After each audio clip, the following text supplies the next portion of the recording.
Isn't it strange how some people make millions and millions of dollars yet still end up broke, while others who make objectively pretty low incomes end up building massive wealth? Take NBA players for example.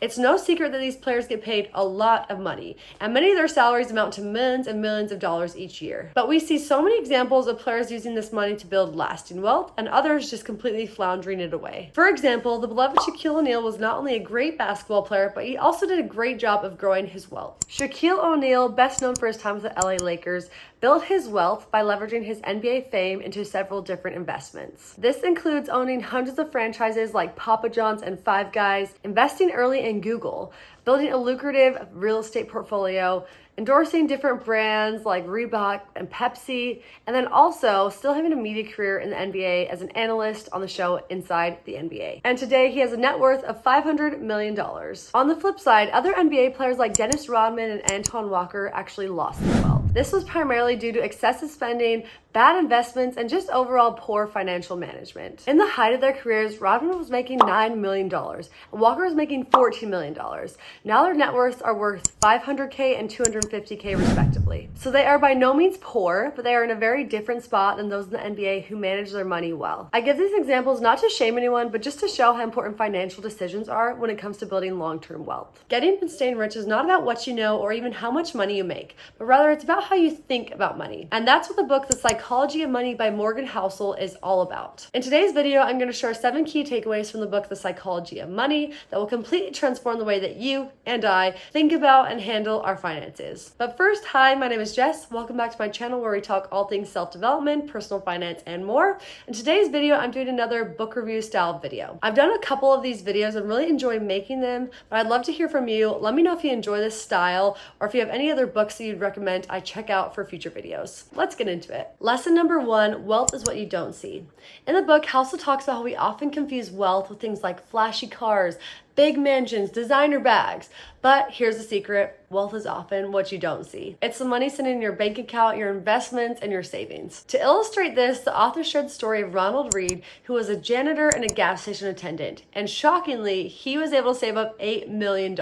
He didn't have any fancy cars or live a fancy lifestyle, and most of his family didn't know he was wealthy at all, but he practiced smart saving and smart investing. The lesson here is to not confuse looking rich with actually being rich. Wealth is about what you keep as opposed to what you spend. Lesson number 2, compounding is a superpower. This is obviously true for finances, but it's true for other areas like habits and just finding general success in life. I talked a lot more about this in my video about atomic habits, so I'll link that video down below in case you want to check it out. But when it comes to finances, Housel uses Warren Buffett as the ultimate example. Today, Warren Buffett has a net worth of $148 billion.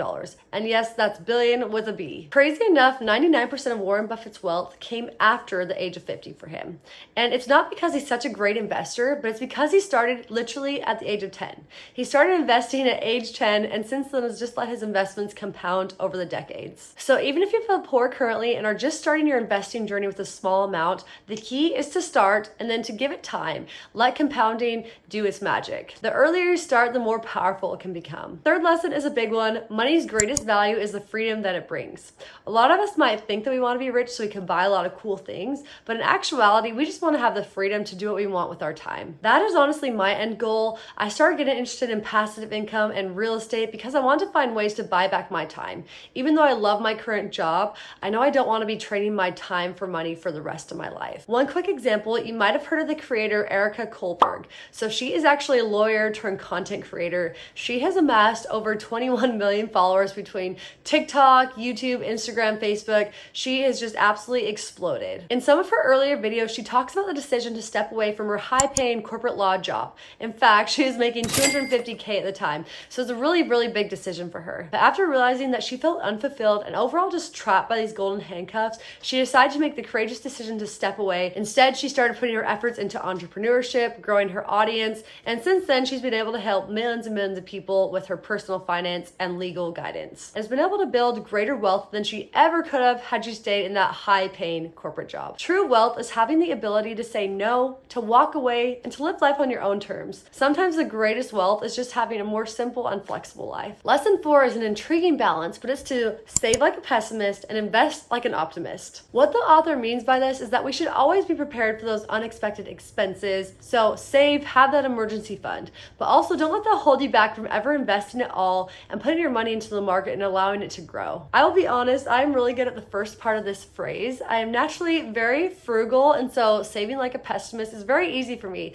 In the last couple of years, I've really challenged myself though to not just have a stack of money sitting in the bank account. I'm trying to instead put it into different investments, like my real estate investments or high yield savings account and different stocks, just to allow it to grow rather than just sit there and be wasted. So I am still trying to find that perfect balance for myself. But in general, when you do have that good balance between the two, you'll be prepared for life's challenges, but you're also going to be able to invest and grow your wealth. Lesson number 5 is the power of delayed gratification. This is so true in many different areas of life, including fitness, nutrition, education. So it makes sense that it's true for our finances as well. We live in a world where we can get almost anything instantly, especially growing up with the convenience of social media and the internet at our fingertips. And this is even further amplified with how accessible AI and ChatGPT are in today's modern age. And on social media and YouTube in particular, you're constantly being bombarded with messages of getting rich quick or becoming a millionaire overnight. Everyone makes it look so dang easy and also so fast. But building long-term wealth requires patience and also avoiding the temptation to chase all these quick wins. The author explains that some of those successful individuals and investors succeed because they don't make impulsive moves.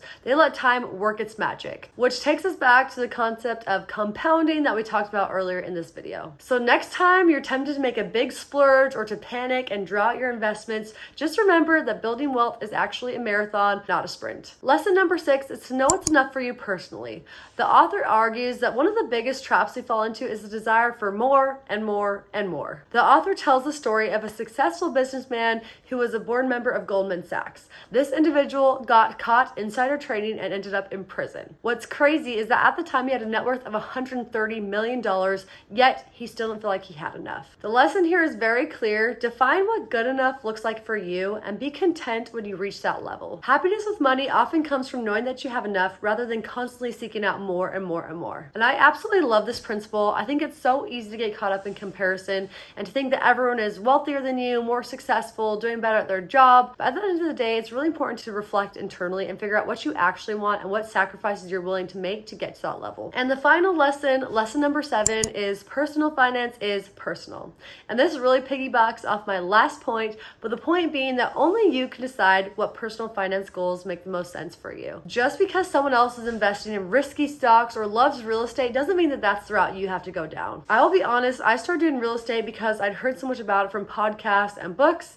And I do think it's been a good investment so far, but it's also not something that I necessarily love. So I'm trying to assess personally if it's something I want to continue investing in the future or if I focus on other things. I'm still on my journey of clarifying my own personal finance goals. The book explains that everyone's financial journey is different based on our unique experiences, goals, also how much risk we're willing to take. What works for Warren Buffett and Elon Musk most likely is not going to work for you, and that's okay. It's important to tailor your strategies to goals that make the most sense for your life and your overall vision. So my challenge to you is to set up some time to figure out your personal finance goals. And if you're married or have a partner, I recommend having this conversation with them. Just figuring out what your goals are is the most important step, honestly, and then you can start to work towards them. So there you have it. There are 7 powerful principles from the book, The Psychology of Money. I really enjoyed this book. It was a quick, easy read, but it was packed with so much good stuff. I love that it also didn't just talk about money in terms of numbers. It talks about it in terms of emotions and psychology, because at the end of the day, we're all human, and this is truly what drives us. All right, that's it for today's video. Hopefully you enjoyed it and got some value. If you did, please give it a big like. And if you want to see more videos about personal finance, self-development, and more, please consider subscribing. Also, I want to hear from you. Please share your favorite takeaway from today's video or other videos you want to see from me in the future. All right, see you in the next one.